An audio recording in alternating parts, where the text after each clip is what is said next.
అనారోగ్యం, ఉద్యోగం, వ్యాపారం అప్పులతో బాధపడుతున్నారా? మీకోసమే మేనిఫెస్టింగ్ మిరాకిల్స్ 11 days ప్రోగ్రామ్. నమస్తే రమగారు. నమస్తే జయ.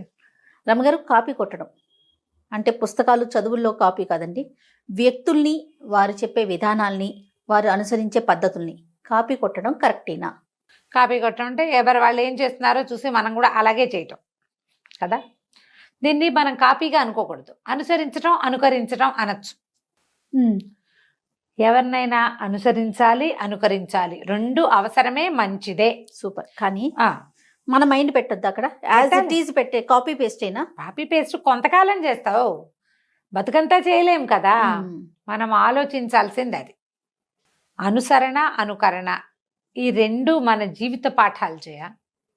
పిల్లలు సంటెప్పుడు వాడు అనుకరించే చేస్తాడు. బాయ్ చెయ్యపు, 1 2 చెప్పు, 3 చెప్పు, చెప్పిస్తాం. వాడు ఏం నేర్చుకుంటాడు? 3లు 4లు అన్నీ మన చూసే నేర్చుకుంటాడు. మనం కూడా అలాగే చిన్నప్పుడు నేర్చుకున్నాం. మన అమ్మని అనుకరించి, అమ్మ వేసిన పద్ధతి ప్రకారమే మనం చాలా పనులు చేస్తాం. అమ్మని అనుసరించి ఆమె యొక్క ధోరణిని మనం నేర్చుకుంటాం. ఇప్పుడు అనుకరణ, అనుసరణ ఎవరి దగ్గర ఉన్నట్టు? క్లోజ్ సర్కిల్స్లో. మన ఇంటికి ఎవరైనా పిల్లలు వస్తే ఆ పిల్ల ఇట్లా కళ్ళారుతుంది అనుకో, మన ఇంట్లో ఉన్న బుడ్డట్టు కూడా ఇట్లా ఆరుతాడు. అది వెళ్ళిపోయి వీడు తయారవుతాడు. అవును. అది వేలు చీకుతుంటే వీడు, అది గోళ్ళు కొరుకుతుంటే వీడు కదా. అది బుద్ధిగా కూర్చొని రాసుకుంటుంటే వీడు మాత్రం చేయడు. కరెక్ట్ అండి కదా. మనం కూడా అంతే చేయ. మనకి ఏది నచ్చిందో దాన్ని కాపీ చేస్తాం. మనం ఏది ఆచరణీయమో అనుసరణీయమో దాన్ని చెయ్యము. అది కష్టం. మనకు ఒక ఆసక్తికరంగా ఉంటుంది చూడు. కొంతమంది ఉంటారు, ఇంకోళ్ళు ఉన్నారు, వాళ్ళకి వెగటుగా అనిపిస్తుంది కళ్ళు ఆర్పడం. ఏంటో ఆవిడ ఎంతసేపు అలా ఆర్పుతుంది, తర్వాత మనకు కూడా వస్తుంది కళ్ళు ఇలా అంటాం. అవునా కాదా? ఎక్కడో చోట ఉండిపోతుంది. కాళ్ళు ఊపటం, ఎవరైనా కాళ్ళు ఊపుతుంటే మనం కూడా ఊపుతాం, వాడు వెళ్ళిపోతాడు, ఇది మిగిలిపోతుంది. అవును. హ్యాబిట్స్ చాలా మటుకు, బ్యాడ్ హ్యాబిట్స్ అన్నీ ఇతరులని అనుసరించడం వల్లే వస్తాయి. గుడ్ హ్యాబిట్స్ని అనుకరించటం, గుడ్ థింగ్స్ని అనుసరించటం, ఎనీ గుడ్ థింగ్నైనా కాపీ చేయటం ద బెస్ట్ థింగ్ ప్రపంచంలో. కానీ అది కష్టం. చెయ్యం.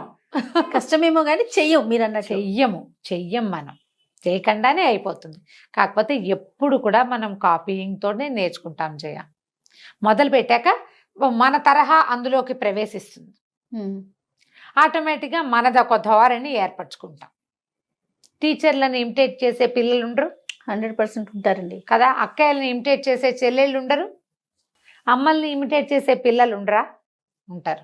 ఫ్రెండ్స్ని ఇమిటేట్ చేసే వాళ్ళు ఉంటారు. ఈ ఇమిటేషన్లో మనం సోషల్ మీడియాలో ఇమిటేట్ చేస్తాం, సినిమా హీరోలను ఇమిటేట్ చేస్తాం. అది కొంత ఎక్స్టెంట్ వరకే ఉండాలి. మన బతుకంతా ఇమిటేషన్గానే ఉండకూడదు. నువ్వేదైనా కొత్తది నేర్చుకునేటప్పుడు వాళ్ళలాగా చేస్తూ ఉండు. తర్వాత నీ తరహా నువ్వు ఏర్పరచుకో. అక్కడితో ఆగిపోవద్దంటారు. మన మైండ్ని కూడా పెట్టాలి. మన మైండ్ ఎప్పుడు పెట్టాలి. మనం అనుకరించడం కూడా మైండ్ పెట్టే చేస్తాం. ఇప్పుడు నువ్వు నీలాగా ఇట్లా హెయిర్ స్టైల్ దూకోవాలంటే నీ ఫోటో 4 సార్లు చూడాలి, నేను చూసి దువ్వాలి. అవునా? బాగుందో లేదో, తర్వాత నీ ఫోటో నా అద్దం 2 చూసుకుని బాగుందో లేదో డిసైడ్ చేసుకుంటాం.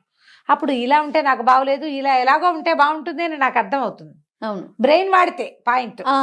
అంతే తప్ప ఇందాక నేను అన్నట్లుగా కాపీ పేస్ట్కి అసలు ఒక్కర్లేదు రమ్మగారు. బ్రెయిన్ అక్కర్లా. అదే కదా. మీ బ్రెయిన్ వాడండి అని చెప్పడం కోసమే ఇంత ఉపోద్ఘాతం చెప్తున్నాం. సొంత బ్రెయిన్ వాడాలి. కాపీ పేస్ట్ చేయడానికి సొంత బ్రెయిన్కి ఏమీ లేదు కదా. కాపీ పేస్ట్ నేర్చుకుంటే చాలు. మనం అవును, తలకాయ ఎలా దూకోవాలో నేర్చుకుంటే చాలు. మీ మొహానికి సూట్ అవుతుందా లేదా అనేది డిసైడ్ ఆన్ యువర్ ఓన్ కదా. You have to decide on your own. ఆ ఓన్ ఎప్పుడు వస్తుంది? నువ్వంటూ ఒకటి ఉంటే అక్కడ. నీ బతుకంతా ఎవరినైనా చూసి చేస్తుంటే కాదు.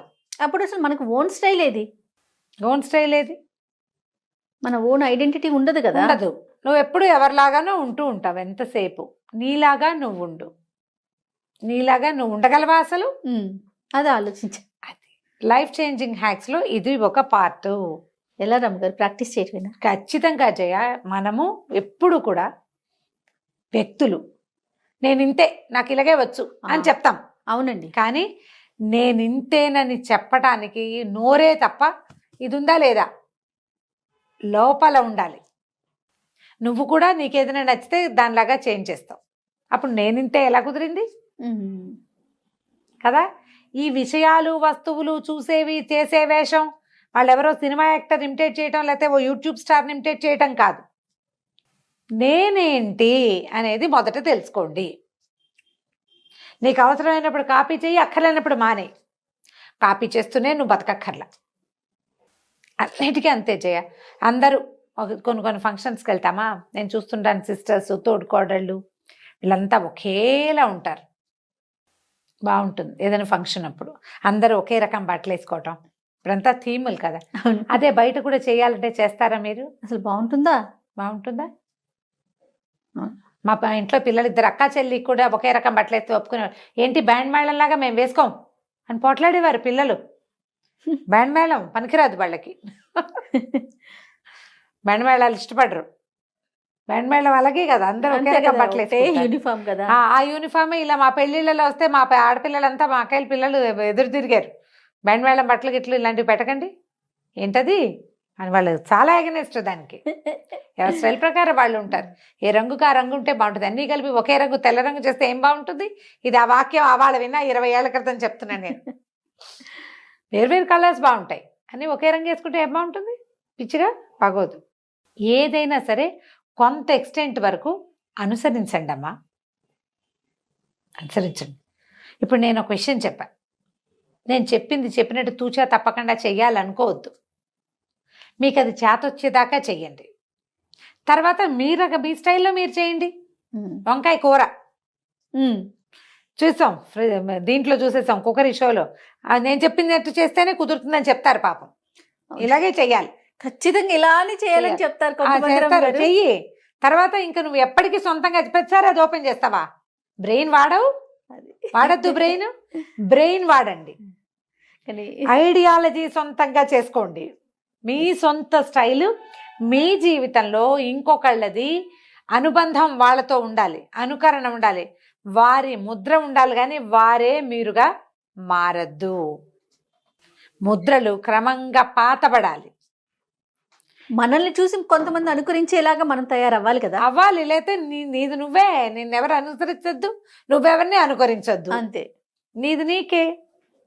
వంకాయ కూర నేర్చుకున్నారు ఎవరైనా, అదే వంకాయ కూర నేర్చుకున్నావు, దాన్ని వాళ్ళు జీలకర్ర వేసారు, నువ్వు ధనియాలు వేయి, చేసి చూడు. వాళ్ళు పల్లీలు వేసారు, నువ్వులేయి, వేసి చూడు.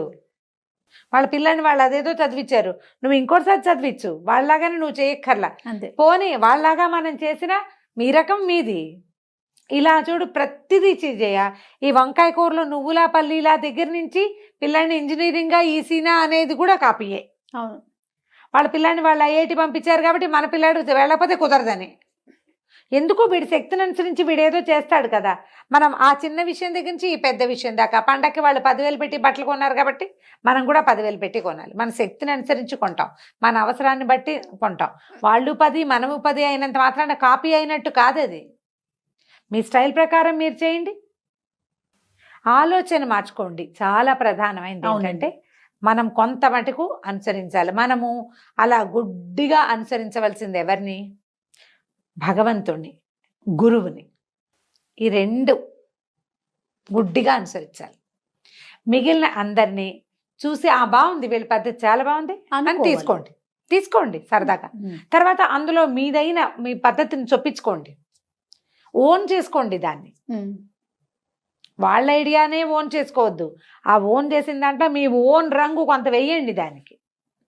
అది మీకు ఎంత సాటిస్ఫాక్షన్ ఇస్తుందో ఒకసారి ఆలోచించండి. సెల్ఫ్ సాటిస్ఫాక్షన్ అనేది ఒకటి ఉందా? ఎవరినైనా ఇమిటేట్ చేయడంలో ఎంత సాటిస్ఫాక్షన్ ఉందో, మీ ఓన్ థింగ్ని దాంట్లో చొప్పించడంలో దానికి 100 రెట్లు సాటిస్ఫాక్షన్ వస్తుంది. నాది గ్యారెంటీ.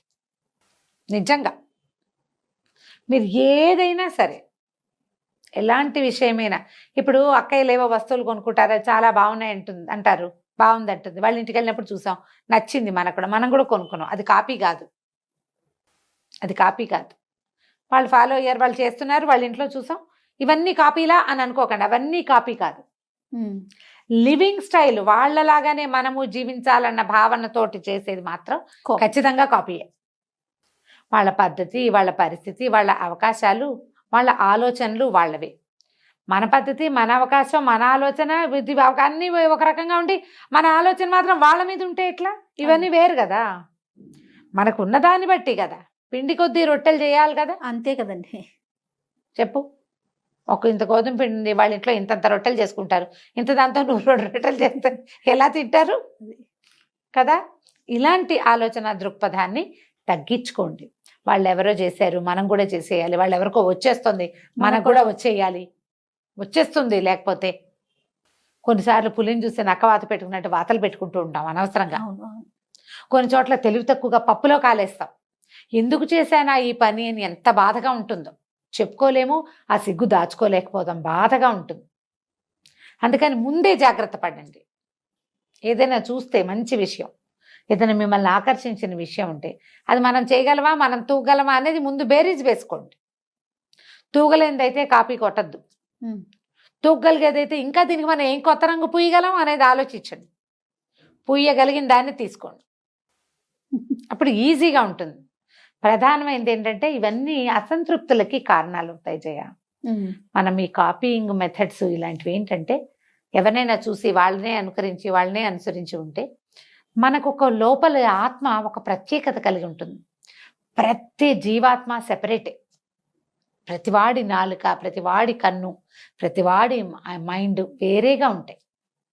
దానిని నీ సొంత ఓన్ థింగ్ని గుర్తుపట్టు మొదట. నువ్వు కొంతవరకే, మనం పెరిగే వరకే మనం ఈ ఫాలోయింగ్ ఉంటుంది మనకి. తర్వాత మిమ్మల్ని మీరు ఫాలో అవ్వండి, గుర్తించాలి. మిమ్మల్ని మీరు గుర్తించే ప్రయత్నం చేయండి. ఇదంతా కూడా మనం భగవంతుడిని గుర్తించే మార్గాలు ఇవి. ముందు మనని మనం గుర్తించుకుంటే అప్పుడు దేవుణ్ణి గుర్తిస్తాం మనం. పూజల దగ్గర నుంచి వాళ్ళు ఎవరో గ్రాండ్గా చేశారు, పలానా రకంగా చేశారు, మనం కూడా చేయాలి. వాళ్ళు అది బాగా చేశారు, మనం కూడా చేయాలి. వాళ్ళు అది ఏదేదో బాగుంది, మనం కూడా చేయాలి. అన్నీ ఇంతే చేయ పాపం. అవును, ఓన్గా చేసుకోలేకపోతారు, ఆ పద్ధతిని కూడా ఫాలో అవ్వరు పాపం, తెలుసుకోలేకపోతారు జయ. ఎందుకంటే ఇలా ఆత్మ ప్రచోదనం కుదరదు కదా, కుదరక బాధపడుతూ ఉంటారు. మేము స్టార్ట్ చేసాం, మాకు కుదరలేదు, వాళ్ళ కుదిరింది అంటే వాళ్ళ మీద ఈర్ష్య, అసూయ వస్తాయి. అవును, సెల్ఫ్ డిస్సాటిస్ఫాక్షన్ వస్తుంది. దాని ద్వారా బాధ, ఒత్తిడి, అందులోకి పోవద్దు. కొన్ని కాపీ కొట్టండి. కాపీ కొట్టిన ప్రతి పుస్తకానికి ఒక రంగేయండి కొత్తది. ఆ రంగు మీ సొంత రంగు కావాలి. ఇలా ట్రై చేసి చూడండి, జీవితం ఎంత బాగుంటుందో. రియల్లీ అండి. నమస్తే రమ్య గారు. నమస్తే.